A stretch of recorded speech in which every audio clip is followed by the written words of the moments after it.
ஓம் ஸ்ரீ கல்கி அகத்தீசாய நமோ நமக.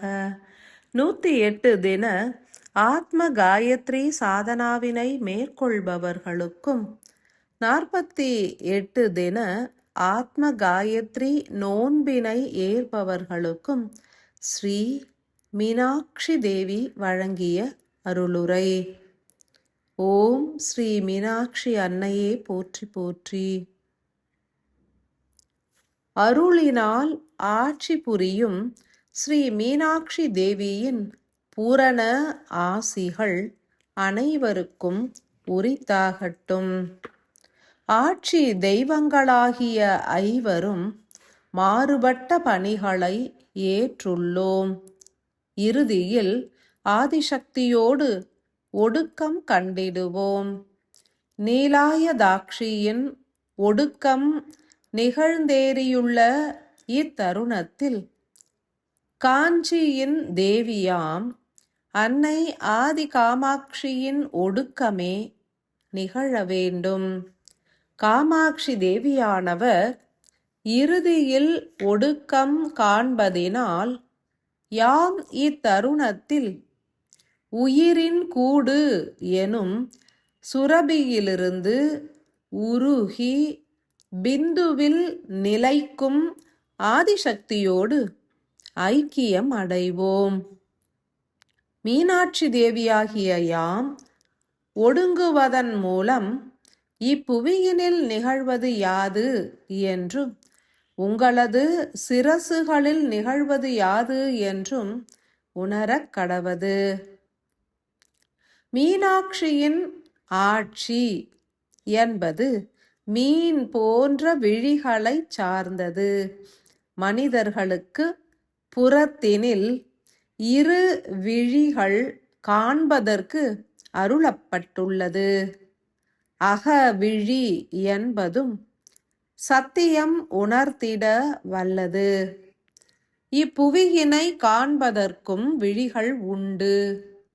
ஈசனை காண்பதற்கும் விழிகள் உண்டு.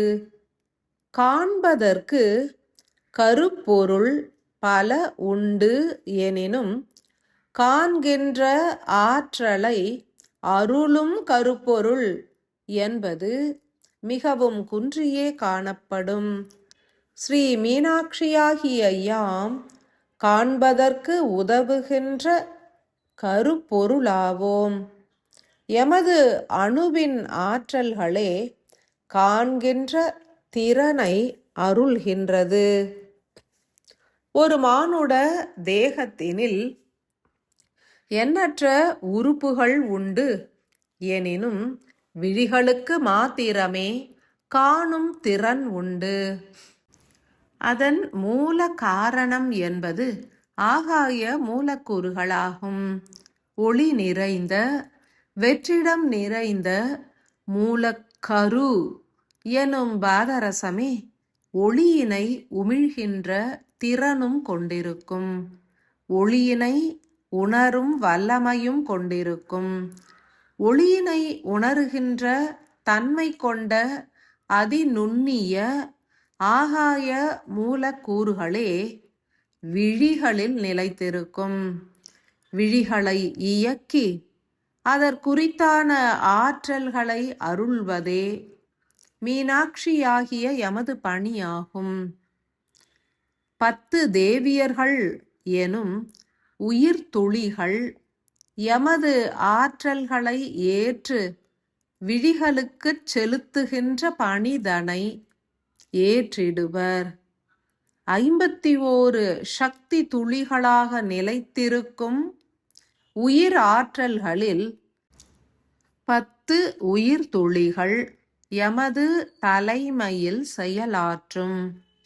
ஸ்ரீ மீனாட்சியின் ஒடுக்கம் என்பது உங்களது விழிகளின் ஒடுக்கமாய் உருமாறிடுமா எனில் ஆம் என்றே யாம் உரைத்திடுவோம்.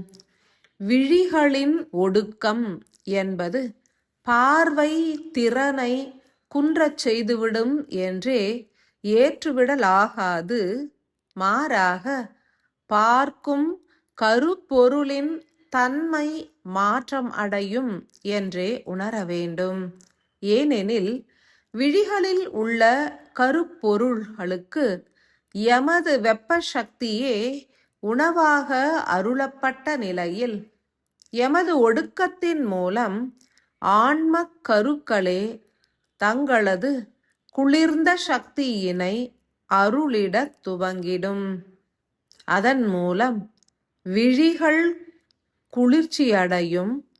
காண்பவற்றையெல்லாம் அடைய வேண்டும் எனும் எண்ணத்தினை உருவாக்கிடாது, மாறாக காணும் கருப்பொருளாய் விளங்குகின்ற இறைவனுக்கு நன்றி உரைக்க முற்படும். மதுரையில் ஆட்சி கொண்டிருக்கும் யாம் ஒடுங்குவதினால் அப்பிரதேசத்திலும் பெருத்த மாற்றங்கள் உருவாகும். மனிதர்களின் விழித்திறன் மாற்றம் அடையும். விழிகளின் மூலம் கண்டு உணர்வது என்பது மாற்று நிலையினை உருவாக்கும். காண்பவற்றை எல்லாம் கொண்டாடும் தன்மை பெருகும். குளிர்ந்த விழிகள் என்பது எதனை கண்ணுற்றாலும் அதனுடைய மூலத்தினை தீண்டியே உணர்ந்துவிடும். முழுமையாய் ஒடுங்கும் யாம் எமது பாதரச ஆற்றல்களையும் குருதியில் கலப்புறச் செய்வதினால் குருதியிலும் மாற்றங்கள் உருவாகும். மீனாட்சி எனும் தேவியின் ஆற்றல்களை இத்தருணத்தில் ஸ்ரீ சக்கர தியானங்களை ஏற்போர் யாவரும் எளிதாய் உணரலாம்.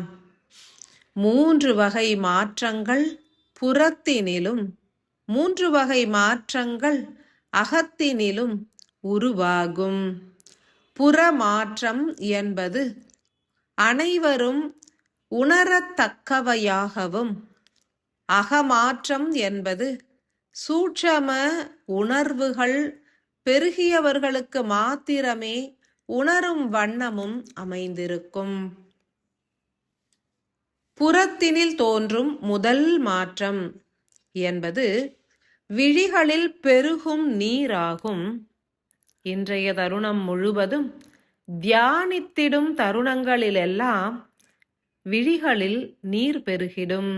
ஏனெனில் எமது அதீத ஆற்றல்கள் விழிகளுக்கு எரிபொருளாய் அருளப்படுவதினால் அதன் வீரிய தன்மையினை உணர இயலாது விழித்திரைகள் உருகத் துவங்கிடும். திரைகள் உருகி கரைவதினால் மாயம், கர்மம், ஆணவம் ஆகிய மும்மலங்களும் குன்றும். உணர்வோடு ஏற்க வேண்டும். புறத்தினில் தோன்றும் 2ஆம் வகை மாற்றம் என்பது விழி இமைகளின் இயக்கமாகும். நன்கு உணர்ந்து கண்ணுற்றால் இயற்கையாகவே இத்தருணத்தில் இமைகள் 2ம் அதிகமாய் துடிக்கும். விழிகளை மூடியே பாதுகாத்து விடவும் முனைந்து செயல்புரியும். எனில் இயன்றவரை விழிகளை மூடியே செயல்புரியவும் முனைந்திடுங்கள். புறத்தினில் தோன்றும் 3ஆம் வகை மாற்றம் என்பது மெய் சிலிர்த்தல் என்பதாகும். இன்றைய தருணம் எண்ணிலடங்காத முறை தேகம் சிலிர்க்கும். சிரசினில் சற்றே பாரம் கூடும். ஏனெனில் நுண்ணிய ஆகாய மூலக்கூறுகள் யாவும் எமது ஒடுக்கத்தின் மூலம் சிரசினில் தீர்க்கமாய் பரவும். உணர்வதே உத்தமமாகும். அகத்தினில் தோன்றும் முதல் மாற்றம் என்பது எண்ணங்கள் ஒன்றே. மிக மிக குன்றிய எண்ணங்களே இன்றைய தருணம் முதல் உதிப்பதனை உணரலாம். அதீதமாய் பெறப்படும் ஆகாய மூலக்கூறுகள் என்பது முதன்மையாய் அழிப்பது பதிவு பொருட்கள் எனும் புரத மென்பொருட்களையே. எனில் எண்ணங்கள் உதிப்பதும் குன்றிவிடும். அகத்தினில் தோன்றும் 2ஆம் மாற்றம் என்பது அன்பு எனும் பேராற்றலாகும். அன்பு என்பது ஆன்ம அணுக்களிடமிருந்து பொழியப்படும் ஓர் அதி உன்னத ஆகாய ஆற்றலாகும். மீனாட்சியாகிய யாமே அவ்வாற்றல்களை ஏற்று உயிர்கூட்டினில் சேமிப்போம். அவற்றை விழிகளுக்கு பகிர்ந்தும் செயல் புரிவோம். விழிகள் மாத்திரமே அன்பினை பொழியும் ஓர் உன்னத உறுப்பாகும் எனில், இன்றைய தருணம் முதல் அன்பு பெருகுவதனையும் அவை விழிகளில் பிரதிபலிப்பதனையும் உணர்ந்திடலாம். மூன்றாம் அகமாற்றம் என்பது நெகிழ்வு என்பதாகும். எவ்விதம் மெய் சிலிர்த்தல் எனும் செயலானது புற தேகத்தின் மூலம் வெளிப்படுகின்றதோ, அவ்விதமே அகத்தினில் உணர்வுகளில் நெகிழும் தன்மை அதிகரிக்கும். சூட்சம உணர்வுகளை அறிபவர்களுக்கே சத்தியங்கள் புலப்படும்.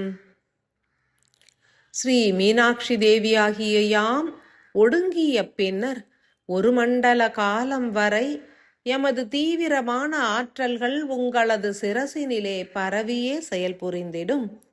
பின்னர் ஆன்ம துகள்களான சிவத்துளிகளான இரட்டை ஆற்றல்கள் உங்களது இரு விழிகளுக்கும் ஆற்றல்களை வழங்கிட முற்படும்.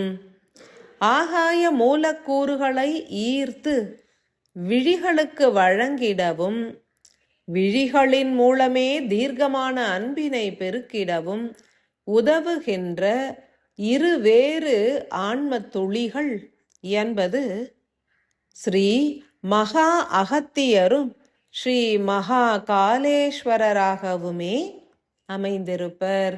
இரு விழிகளிலும் இருவரும் தங்களது ஆற்றல்களை ஆகாய மூலக்கூறுகளாக உருமாற்றியே அருளிடுவர்.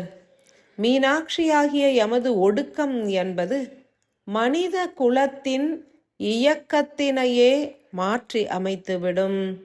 சத்தியயுக வித்துக்களாய் மலர்பவர்கள் யாவருமே தங்களது இரு விழிகளுக்கும் மகா அகத்தியரும் மகா காலேஸ்வரருமே எரிபொருளினை வழங்க உள்ளனர் எனும் சத்தியத்தினை அறிந்து கொள்ளுங்கள். எமது ஆற்றல்கள் இத்தருணத்தில் உருவாக்கும் மாற்றங்களையும் உணர்ந்து செயல் புரிய வேண்டும்.